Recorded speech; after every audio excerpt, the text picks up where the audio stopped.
Et salut les gars, aujourd'hui toute nouvelle vidéo pour vous montrer comment rentabiliser un max la station de lavage auto. C'est parti. Pour pouvoir l'acheter, vous allez devoir d'abord vous rendre au niveau du MZ, au niveau de l'aéroport. Vous allez avoir une petite cinématique avec donc Martin Madrazzo et Raph qui vous amèneront directement à la station de lavage auto.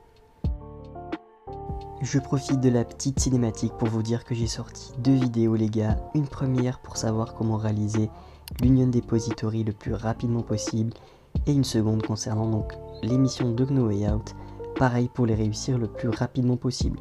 Voilà, petite free promo, ça fait pas de mal. Vous pouvez aussi lâcher le petit abonnement au passage les gars qui fera plaisir et maintenant on est parti.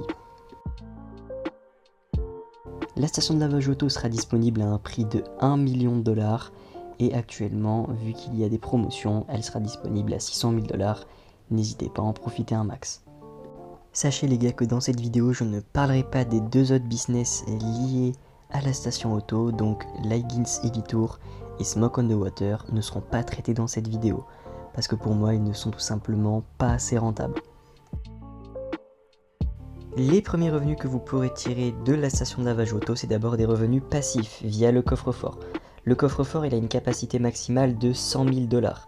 Sachez que si vous ne possédez aucun business et donc que la station de lavage auto est le premier que vous possédez, ce coffre-fort vous rapportera 1000 à 1500 GTA dollars toutes les 48 minutes. Plus vous possédez de business, plus vous gagnerez via ce coffre-fort. Donc si vous possédez absolument tous les autres business du jeu, vous gagnerez entre 27 000 et 30 000 dollars toutes les 48 minutes. Sachez que plus la suspicion en bas à droite est élevée, moins vous gagnerez avec le coffre-fort. Ensuite, vous allez avoir les missions de blanchiment d'argent. Donc sachez que ces missions sont extrêmement faciles et extrêmement rapides à faire. En tout, il y a 4 missions, il y en a juste une qui est un petit peu chiante avec un stockade où vous devez aller à différentes banques, c'est la plus chiante.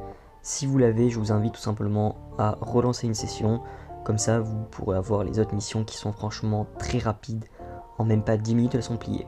Donc ces missions elles vous rapportent 35 000 dollars et sachez que actuellement elles sont tout simplement en x4, ce qui est énorme et ce qui va vous permettre de faire donc à peu près 140 000 dollars toutes les 10 minutes, donc n'hésitez pas à en profiter un maximum cette semaine. Le seul gros bémol de ces missions c'est que malheureusement elles sont quand même très répétitives et un petit peu chiantes. Mais elles restent très faciles, donc franchement vous mettez une petite vidéo à côté et vous êtes tranquille, vous pouvez les spammer.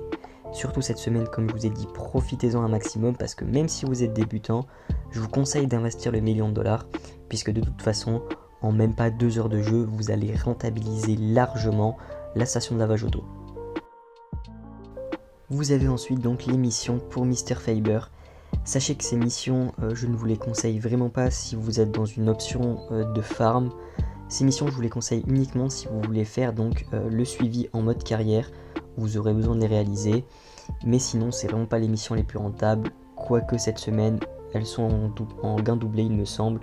Mais elles restent vraiment pas très optimales. Voilà.